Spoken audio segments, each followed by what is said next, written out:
Los domingos son de el asado o las pastas, la familia o los amigos. Y de Falta en Vido, el magazine de los domingos.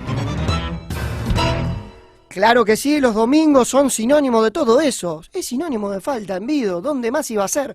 Aquí en Radio M, porque somos bien santafesinos, y en nuestra nota central de esta mañana dominical, como lo adelantaba en su prólogo Luis Moro, nuestro gran amigo, tenemos a un gran invitado desde Buenos Aires en comunicación con nosotros. Luis, algo decías recién. Sí, el doctor Mario Borini, sanitarista, viene trabajando desde hace mucho tiempo en el estudio de lo que es la salud pública, y puntualmente vamos a hablar con Mario respecto al rol de las fundaciones en el sistema de salud. Un sistema de salud que está muy fragmentado, Sí. donde convive el sistema público con una parte muy pequeña de recursos, y muchos de esos recursos, de los recursos totales, que no son pocos, Federico, porque Sí. Argentina gasta, escuchá esta cifra, A ver, escucho. 45.000 millones de dólares al año en salud, entre las obras sociales sindicales, el Estado y el sector privado, donde también están las fundaciones.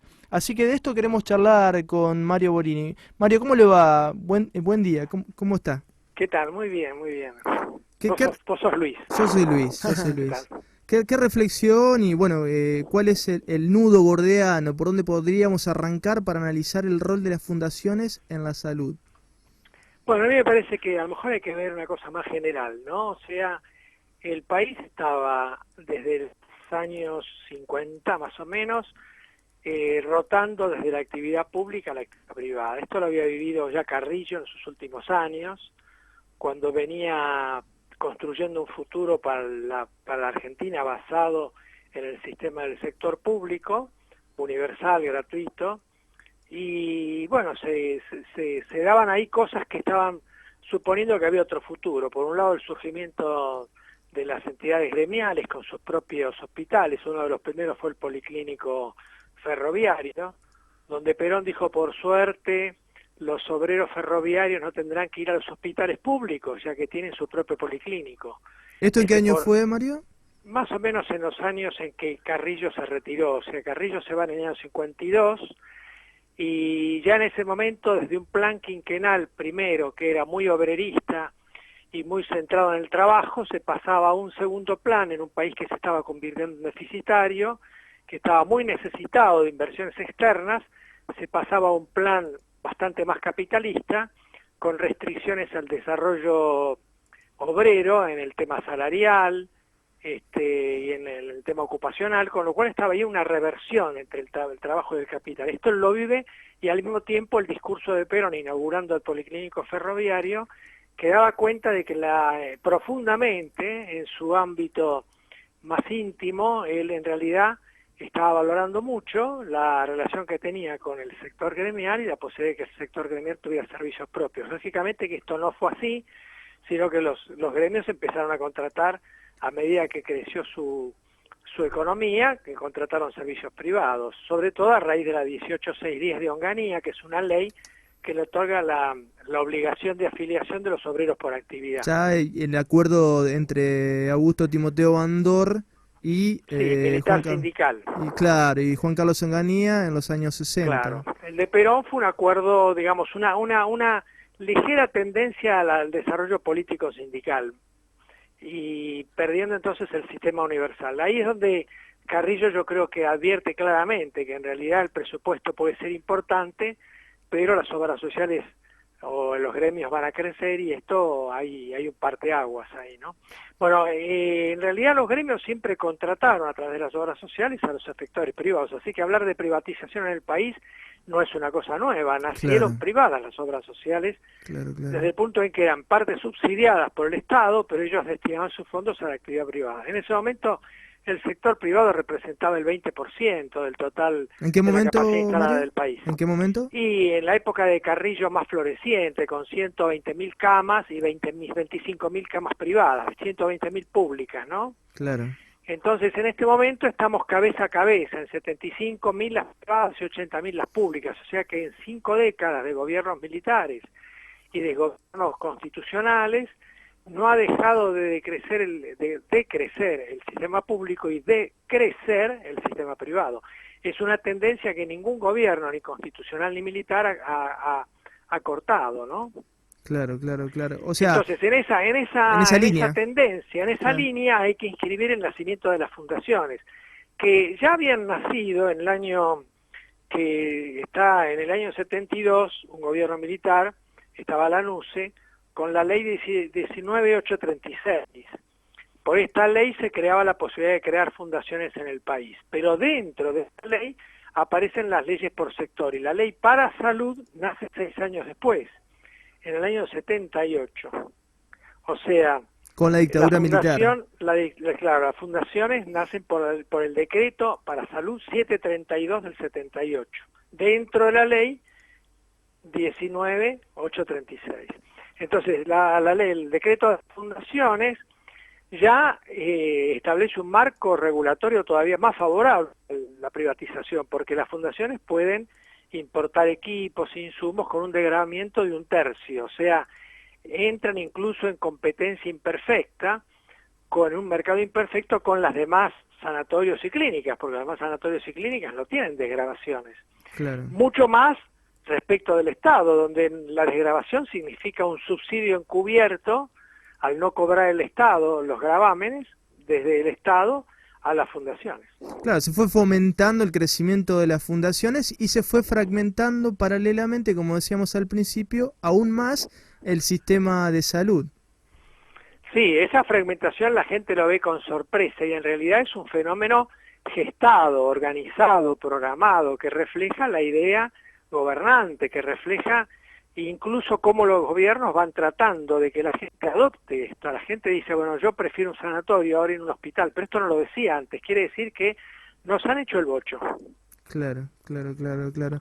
Y digamos, hoy, ¿cómo funcionan las fundaciones respecto al sistema público? ¿Cómo lo ve? ¿Cómo se da esa relación entre el sistema público y las fundaciones vinculadas a la salud? Bueno, en absoluto incumplimiento de la ley de fundación, o sea, ellos no cumplen para nada las normas que establece el decreto 732 del 78, en absoluto. Ellos por estar desgravados tendrían que devolver al sistema público, o sea, a la población que se atiende en el sistema hospitalario, tendrían que devolverle el 20% de todas sus prácticas. Quiere decir que si yo hago 100 tomografías o 100 cirugías en una fundación, 20 tendrían que ser para derivados desde el hospital público. Eso no se cumple en absoluto, pero yo prácticamente creo que no hay uno. O sea, no es que no haya el 20, no hay uno. Porque siempre van a pedir una moneda en pago de las atenciones a la gente que no han podido cobrarle. ¿Y qué organismo?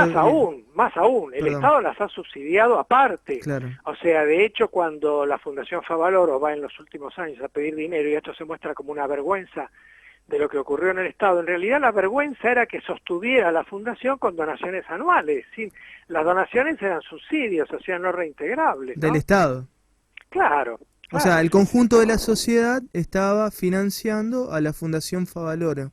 Y la fundación no es la única, o sea, todas las fundaciones tienen una deuda grande con el Estado. Muchas fundaciones deberían ser ya estatales. Ahora, porque la deuda que tiene con el Estado, los claro, subsidios recibidos, dicen que son obras del pueblo, ¿no? Ahora, Mario, ¿no hay un contrasentido ahí? ¿Por qué tercerizar los fondos públicos en manos de privados para que los administren cuando el mismo Estado debería tener potestad total sobre esos fondos y ahorrarse una mano de alguna manera, ¿no? Porque esto implica mayor burocracia, más gente interviniendo, más gasto. ¿Cómo lo ve? Bueno, en parte son porque son la misma gente, o sea, mucha gente que está en el Estado coparticipa de acciones o intereses en el sector privado. La otra cuestión es ideológica, hay mucha gente que cree que la empresa privada asegura mejores resultados y mejor administración. Esto está totalmente refutado en la práctica, o sea, el sistema más eficiente es sin duda el sistema público, que con una tercera parte de los recursos atiende al 50% de la población. Mientras en la Argentina. En la Argentina, mientras el sistema privado con un 70% de los recursos, en parte propios, en parte recibidos de la Seguridad Social, atiende al 30% de la población. O sea que si hay una ineficiencia está claramente del lado del sector privado. Ahora el Estado cada vez subsidia más al sector privado, y una de las formas es a través de este sistema de fundaciones, que debería ser, la ley debería ser derogada o modificada. De ninguna manera debería subsistir, ¿no es cierto? Mario, Para que no se creen, claro. por lo menos, si no se eliminan las fundaciones anteriores, deberían eliminarse las fundaciones a crear, o sea, no debería crearse ninguna fundación bajo estos paraguas, ¿no? Mario, hablando de soluciones a futuro, ¿no? Es un tema complejo, muchísimos intereses cruzados, gente como usted decía que trabaja en el Estado y que también está en el ámbito privado, laboratorios, bueno, millones y millones de dólares. Hablábamos hoy de 45.000 millones de dólares que se gastan en Argentina. Estados Unidos es el paradigma del mal gasto en salud y bueno, cuando quiso haber una reforma respecto al sistema de salud en Estados Unidos, hubo una resistencia impresionante. ¿Cómo avisora en Argentina el futuro la posibilidad de cambiar este mal gasto en salud?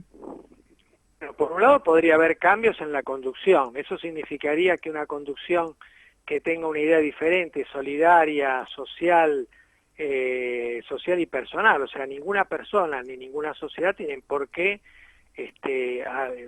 derivar fondos a pedido o a exigencia de sectores privados con fines de lucro. Eso es una cosa loca. Es una cosa loca. Lo único que puede explicar eso, como es tan loco que un niño no lo haría, evidentemente hay otra cosa que es el conflicto de intereses. Ahora, para esto no hace falta esperar solamente que la gente que está conduciendo cambie, también tendría que haber una conciencia social, Claro. que se pone en acto exigiendo que esto no ocurra. Seguro.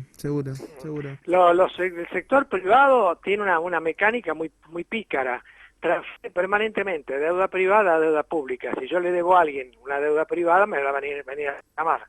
Si yo la transfiero a deuda pública y le pago al privado que le debo, por ejemplo un proveedor, bueno, las fundaciones no pagan al Estado los gastos previsionales de sus empleados.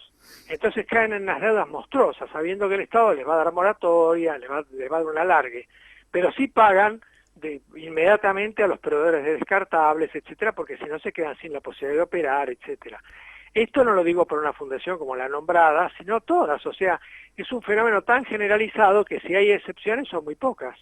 Mario, es tan interesante esto que estamos compartiendo, la verdad se nos acabó el tiempo, pero lo queremos comprometer acá junto con Luis Moro para más adelante reanudar el tema y poder hablar de otros temas también que poder que estén desmenuzarlo relacionados aún con más, esto. Exactamente. Mario, poder desmenuzarlo aún más porque realmente hay que debatirlo y concientizar en el sentido que usted estaba planteando, ¿no? Hay una responsabilidad social en todo esto. Así es, somos todos responsables de que la tecnología hoy más compleja, inclusive los trasplantes, estén en el sector privado financiados por el sector público y las provincias pobres. Esperamos que se haya sentido cómodo con este contacto aquí en Falta en Vido y le agradecemos porque sabemos también que tiene una agenda muy nutrida y también un día domingo a la mañana, así que muchas gracias. Ha sido un gusto para mí y me agradezco el llamado. Un abrazo, Un abrazo. A Mario. disposición, Hasta Luis y siempre. Federico, adiós. Gracias. Mario Borini hablando con nosotros en este Falta en Vido que continúa y mucho más en esta mañana de domingo.